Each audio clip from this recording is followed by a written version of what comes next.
Okay, so I'm going to try talking about some things that I think are funny, and then I'm going to watch this back and see if I actually still find them pretty funny. So, um, earlier today, I had, in India, when you're eating, people often say, like, you're home, feel like you're home, to encourage you to eat more, right? And so I've been working on my Hindi, and I've been sort of practicing with people I see every day, like my yoga teacher or the lady who brings my clothing. Of course, at this point, the only things I can really say in Hindi are, hello, how are you doing, what's your name? And sometimes I understand the response, sometimes I don't understand the response. Or worse, I can't actually pronounce the person's name, and then we'll never get it right. And I'm sure people around here are often wondering how come that girl always asks what my name is and then always calls me hey you when she sees me. That blonde girl is super rude, and I hate her face. So hopefully that's not happening, but I really have no way of telling because Indian people are also super polite. So polite, in fact, and my friend Nathan warned me about this, or maybe it was my friend Sarah when we were home in St. Louis, said, Indian people are so polite that they will lie to you to keep from having to tell you no, right? And that's happened several times so far. I got a sari made, and I asked for like this really specific pattern where it's like, 2 ties in the back and with tassels, and I even had a picture in mind, and I said right to this girlfriend of mine, and she was like, yeah, we're gonna do it. It's gonna look awesome. I get it back, of course, and it's nothing like what I asked for at all. And there's like a giant chiffon bow on the back, and I'm like, oh wow, that is really not what I wanted.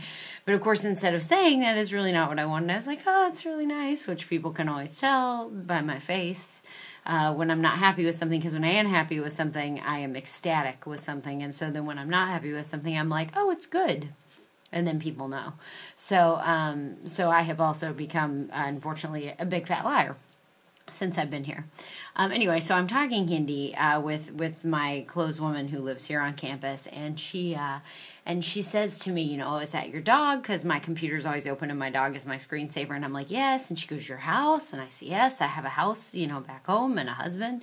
And she said, oh, do you have daughter? And I was like, no, unfortunately, at this time, no daughter. To which she responds, well, my daughter is your daughter. And I thought, and I said, oh, that's so sweet, thank you. And she left, and then I went to yoga, and I came back, and I learned how to say in Hindi, I am running, or I've been running. I am running actually is sort of redundant, because if you're running, people can tell you're running, which my friend Masa thinks is hilarious, that now I know how to tell people while I'm running, which they can clearly see that I'm running. Hey guys, I'm running, in case you didn't notice, you over there, I'm running. So anyway, so she always asks me every day when I come back, oh, are you running? And sometimes her daughter is with her. Now, she explained to me today it's actually her son's daughter. But when I get back from yoga, this little girl is sitting alone in my dorm, not in my dorm room, but like on the floor of my dorm room, which is sort of a weird thing, but it's like an open area right in front of my dorm, but literally outside of my front door between myself and the bathroom that I use, right? So she's sitting here, and she has like 10 books spread out in front of her, one of which on the right-hand side is a book, an English book. And I say, namaste, aap kaise hain? And usually she talks to me very freely when she's with the washerwoman, but she's alone, and usually she's dressed in her school uniform, looks really cute. Today she has on like a hat and like a jacket because it's a little chilly here. And I said, namaste, aap kaise hain? Or, hello, how are you? And she sort of mumbled something and like didn't really want to talk to me. And I thought, well, that's weird. She's always so friendly, And I was like, yeah, and she's sitting out there by herself, and there are no clothes, because the lady who does my laundry usually has clothes sitting around her. I thought, well, that's bizarre. Oh, well, I'll go take a shower. So I go take a shower, and that's actually another story for you, what it's like to take a shower here. So you close yourself it's an open area with open air, so there are typically mosquitoes in my shower, so the DEET that I frequently apply here is pretty much useless, because at some point in the day I'm going to be naked in an area with water, alone with mosquitoes. So I close myself into the shower, and this is the thing. Those of you who haven't taken a shower in India, the rest of you guys can zone out for a minute. So you put your clothes on the door, right? And what you do first, actually, when you walk in, the first thing you do is you turn on. I found there is a hot water tap here. Now the hot water's hot 60% of the time, and I find my chances improve to about 85% if I take a shower between 7:30 and 8:30 p.m. So I do not take showers in the morning anymore, or the afternoon or any time during the day. I take my shower every day almost promptly at after yoga classes between 7:30 and 8:30 p.m. because I usually get hot water there. Statistically, I have a better chance. So I turn on, what you do is you turn on the faucet, right? Now the hot water tap here in India, they're so serious about saving water here. They have a shower head, but the shower head is a cruel joke because the shower head, the one that's up here above your head, it only has cold water because what you're thinking when you take a shower is not, I'd like to get the water warm and wash all the germs off. It's, boy, I really miss the feeling of having someone dump ice water on top of my head in a continuous stream. I really hate it when people just, when like at the end of a football game, they pour the cooler over the top of the coach's head, and then at the end there's no more ice water left. So I really need more ice water. If we could get it in a continuous flow over the top of my head all the time, that would be really good. But you know what the problem is with cold water on your head all the time is that your feet get cold. So if we could put the hot water tap, down low, then you can turn it on and then, cold continuous cold water stream up top, but your feet could be in a lukewarm sort of scenario, and that really, I think, seals it off. So there are actually 3 taps in our shower, two per one on top of the other. This is my NYU education at work. Right on top of each other that have cold water, and then one off to the side that has hot water. So you turn the hot water on, right? Now I'm still wearing my workout clothes at this point because it would not be acceptable in India for me to walk from my dorm room to my shower. Now, my friend Vanessa says she does that, but Vanessa is on the 4th floor. I am in an area that gets a lot of foot traffic from the men who already think I'm pretty exotic looking. I'm not going to go with pretty, but there is an enormous amount of staring just at how weird I look. I actually had one guy, you can clearly see my freckles this evening, ask me what was wrong with my skin. And then I think he followed it with, what disease is that? Which is, awesome. So you're in the shower at this point. You got the water running. You're fully clothed with the water running. Now, the reason that you do this is you have 2 choices in India. You can conserve water, or you can have a hot shower. I am selfish. I am North American selfish on this particular point. I like a hot shower because hot water kills germs better and also doesn't feel awful.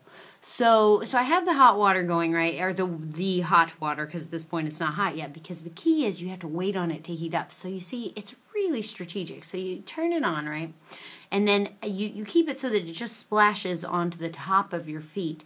And the reason that you do that is the first time that you feel 1 drop of hot water, you've got to throw your bucket under there. You have to have a bucket, by the way, to shower here. You need a bucket because the hot water tap, as I mentioned before, is at about knee level. And while I'm an excellent squatter and have taken a shower actually in a full squatting position, which if you've ever used an Eastern style restroom, you'll learn is a very important skill to have to be able to do that for an extended amount of time. I can do that, but the bucket's just easier, right? And it lets you save some of your dignity, and it also keeps it just lessens the chance that some part of your posterior may touch the floor, which in a communal shower is not ideal. So you got the hot water going and splashing on the bottom of your foot, and you're trying to change clothes without getting your clothing too wet, because God forbid something mildews in my 6x8 cell. That would be bad news. So that you're stripping and you put your things on the door because you have to have the door closed, as we talked about. This is a very modest culture, and then except for the saris, right, which are the traditional way of dressing. And it's so funny. I mentioned to an Indian person that you can actually see so much more of a body in a sari than you can in a t-shirt, and the guy was just like, "Wow, I never thought about that before." And I think I've created a problem maybe in his mind.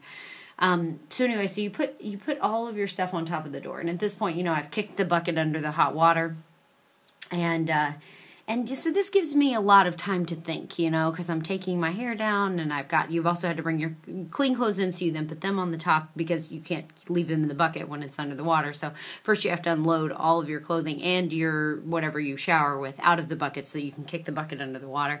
And then you also have a little handheld bucket that you've got to remember to leave in there because you need the handheld bucket to dump the other water on top of your head. So it takes 2 buckets to conserve water for 1 shower. So lots of plastic to conserve a lot of water, actually. More water than plastic, I'm sure. That's actually reasonable.